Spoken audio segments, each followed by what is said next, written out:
Assalamualaikum Ustadz Muhammad Joban.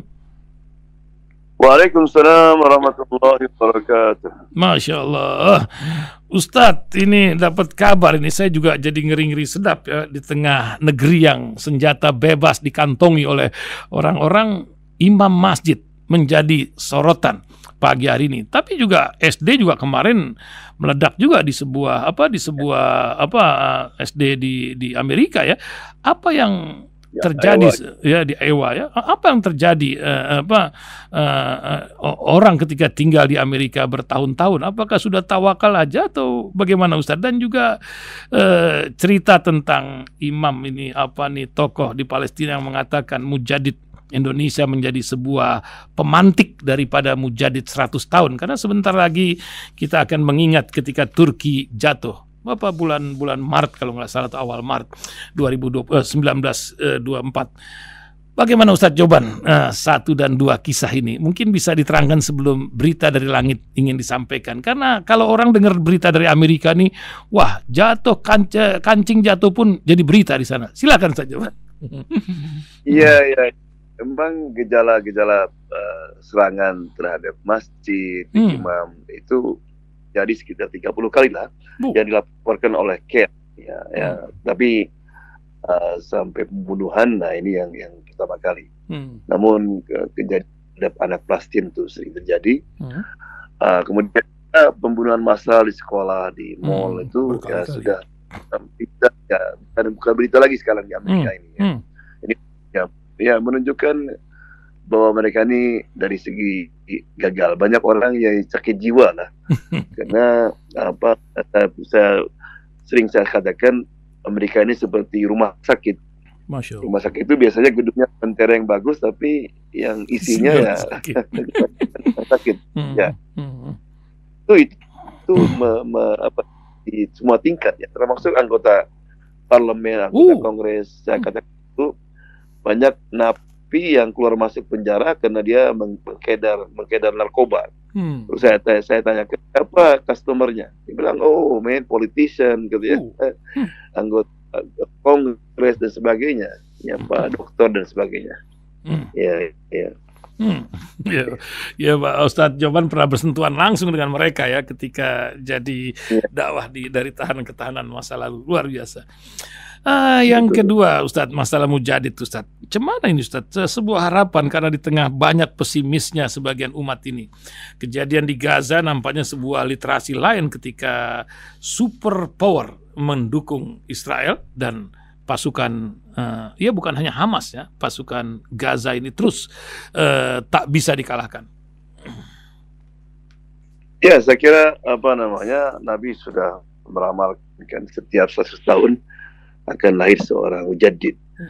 Dan mujadid itu di beberapa segi ya. Ada kadang-kadang mujadid dari segi fikih, mujadid dari kepemimpinan, yaitu kalau kita hitung dari Nabi sampai Umar bin Abdul Aziz ya, yang terjadi dia sebagai seorang mujadid dari segi politik kepemimpinan.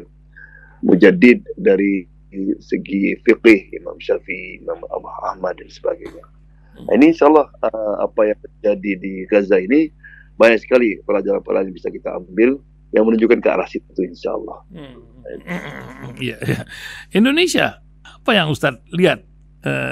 Apakah mungkin jadi pemantik ini, atau di tengah 72% rakyatnya tidak bisa baca Al-Quran? Apakah bisa ini kejadian berbalik gitu, atau bagaimana Ustadz? Memang kalau kita lihat sejarah, Allah itu maha adil. Dan Allah kasihkan kepada suatu kaum dulu Bani Israel, mereka gagal, kasihkan kepada Arab. Nah, kalau Arab meninggalkan, mungkin kita tahu Turki, Indonesia, negara siapa saja yang mereka berusaha untuk membela agama Allah dan bersemangat, atau juga di Gaza itu insya Allah akan muncul, kita nggak tahu. Masya Allah, Masya Allah, ya luar biasa. Nah, apa ini Ustadz? Bagaimana cuaca di Seattle ini sekarang, Ustadz Joban ya? Jam pukul dingin sedap ya. Pukul berapa sekarang di sana Ustadz Joban? Hari Kamis ya? Jam 6, hari Kamis jam 6 lebih. Jam 6 sekarang. Oh ya, Masya Allah. Menjelang Isya ya, luar biasa. Apa Ustaz Jovan berita dari langit yang ingin pendengar tunggu-tunggu setiap hari Jumat pukul 9 ini? Silakan Ustaz Muhammad Jovan. Bismillahirrahmanirrahim. Alhamdulillahirrahmanirrahim. Wassalatu wassalamu ala sayyidina Muhammad wa ala alihi washabihi ajmain. Berita di langit, saya akan mulai dengan pertanyaan.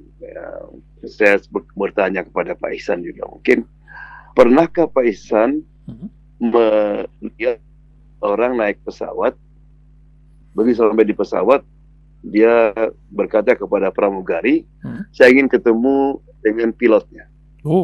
Kata pramugari, mau apa Pak? Saya ingin tanya dia itu lulusan mana sekolahnya dulu. Sudah berapa lama dia terbang? Apakah tadi malam dia tidak mabuk? Pernah nggak Pak Ihsan ada orang penumpang seperti itu? Nggak pernah kan? Nggak pernah. Wah, orang apa urusannya Anda kata gitu. Betul Ustaz. Naik. Ya, begitu naik pesawat kan langsung duduk cari tempat tidurnya. Betul. Malah kadang-kadang sebelum take off sudah tidur dia. Iya. Kenapa? Dia bahasa Arab istilahnya husnudzon, baik sangka kepada pilot itu. Ya, jadi di ketinggian 3.000 kaki, orang pada tidur, pada tenang, pada baca macam-macam gitu kan. Tenang sekali. Karena pasrah. Husnudzon kepada pilot itu. Pilotnya. Ya. Tapi yang disayangkan ya kadang-kadang kita sama Allah tidak punya khususan seperti itu. Nah, ini. Kalau kita terkena penyakit, apalagi kita terkena bencana, kena musibah, mulai timbul rasa ragu. Di mana Allah? Kenapa Allah membiarkan ini semua? Oleh karena itu, kita kembali ke Gaza. Apa yang terjadi di Gaza itu, kemenangan yang Allah berikan adalah karena mereka selalu mempunyai husnudzon kepada Allah Subhanahu wa taala. Allah Subhanahu wa taala berfirman dalam hadis qudsi, "Ana inda dzanni abdi bi."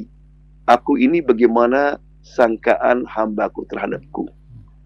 Kalau dia menyangka baik, maka kebaikannya akan dia terima. Kalau dia menyangka buruk, maka keburukannya akan diterima.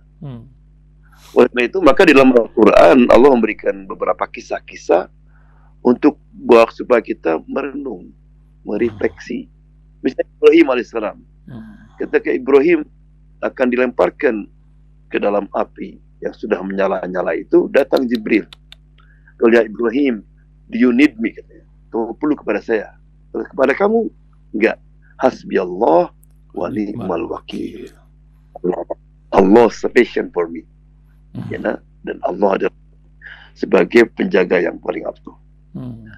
Ya, apakah Nabi Ibrahim tahu bahwa nantinya api akan dingin? Nggak tahu Nabi Ibrahim. Tapi dia punya husnudzon sama Allah Subhanahu wa taala. Allah. Maka karena husnudzon itulah Allah mengatakan kuni bardan wassalaman ala Ibrahim. Hai api, jadilah kamu dingin dan selamatkan Ibrahim alaihissalam. Demikian juga Hajar. Ketika baru sampai di sebuah lembah yang tidak ada sumber kehidupan, tidak ada air, tidak ada pohon, Ibrahim mulai meninggalkan dia. Hajar kaget. Where are you going? Mau kemana? Sampai 3 kali ditanyakan. Yang ketiga kali apa? Mau amaraka bihadza? Apakah ini perintah Allah? Kata Ibrahim, iya. Apa kata Hajar? Pergilah engkau. Right? Apa yang terjadi pada Hajar? Husnudzon. Dia punya baik sangka kepada Allah SWT. Bahwa Allah tidak akan menyuruh Ibrahim meninggalkan kecuali dia akan menjaganya. Kemudian, kira-kira gimana Pak Ihsan kalau ada seorang laki-laki umur 90 tahun. Istrinya 85 tahun datang ke dokter ingin punya anak. Masya Allah. Mimpi. Apa? Mungkin anak adopsi ya. Bapak ini, ya, kata dokter, timbul kan gitu. Betul. Kemudian sejarahnya si perempuan itu ketika mudanya mandul, apalagi sekarang, right? Tapi itulah Zakaria alaihissalam. Masya Allah. Demikian, Rabbi habli minan Allah. Dia tidak pernah putus asa. Tetap dia harapan kepada Allah.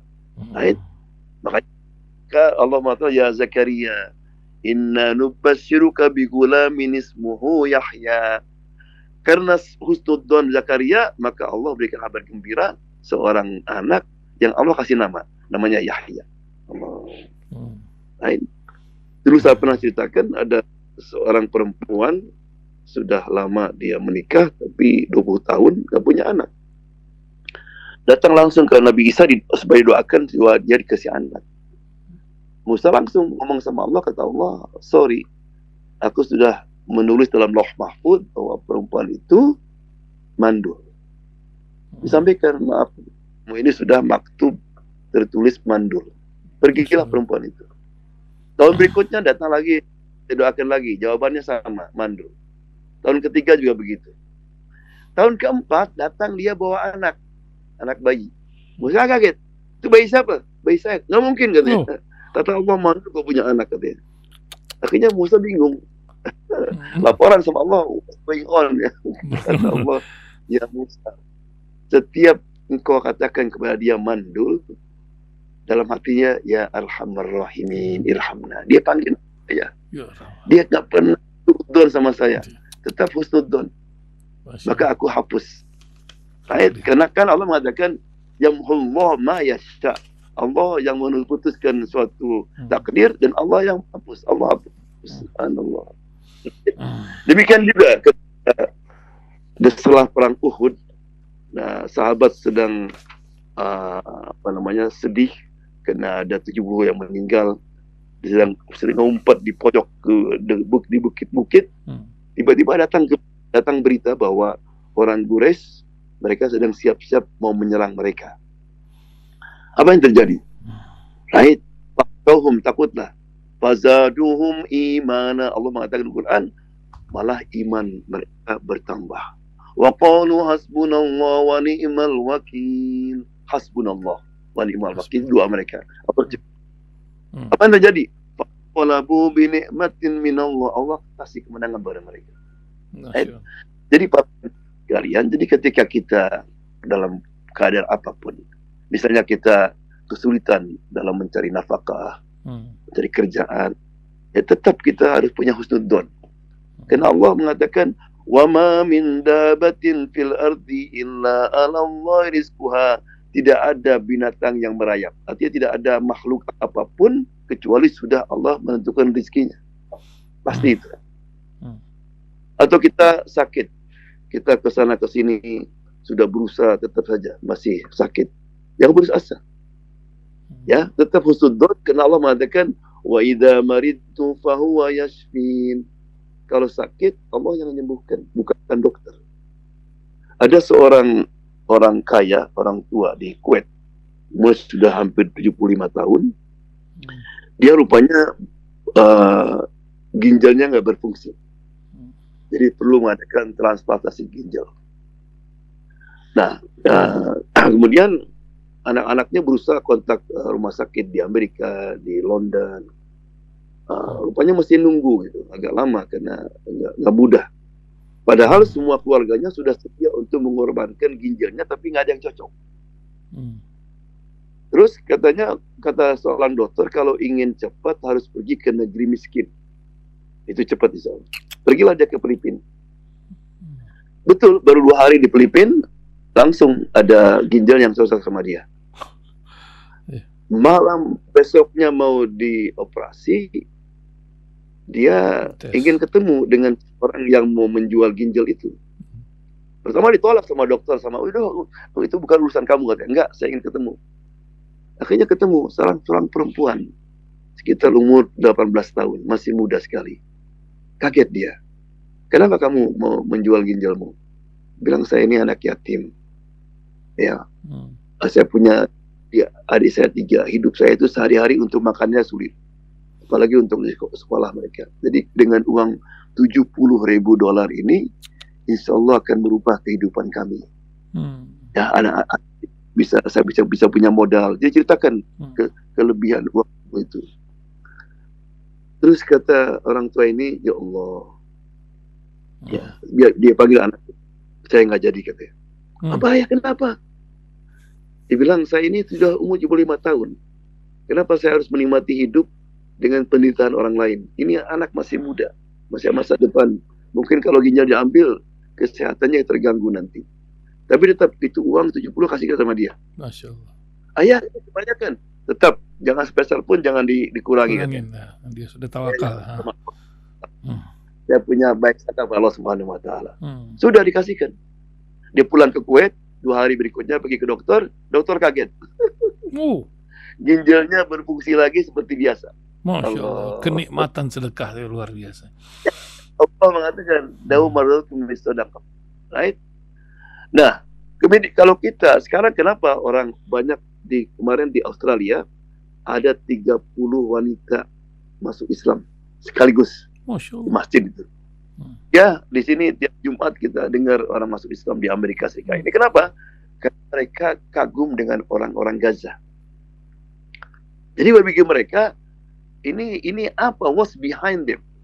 Apa yang membuat orang Gaza ini, rumah mereka dihancurkan, yang korban sudah puluhan, tapi tetap mereka itu tidak ada yang putus asa, tidak ada yang komplain, tidak ada menggerutu atau mengutuk, malah selalu mengatakan alhamdulillah, hasbunallah wa ni'mal wakil.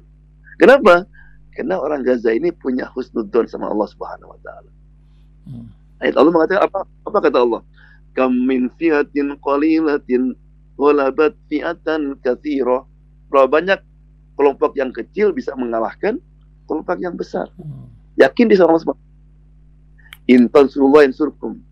Mungkin Pak Ihsan lihat kemarin ada seorang yang tinggal ketika sujud. Iya. Ikuti ya. Betul, iya. Ya, betul. Sujud di Bekasi sini.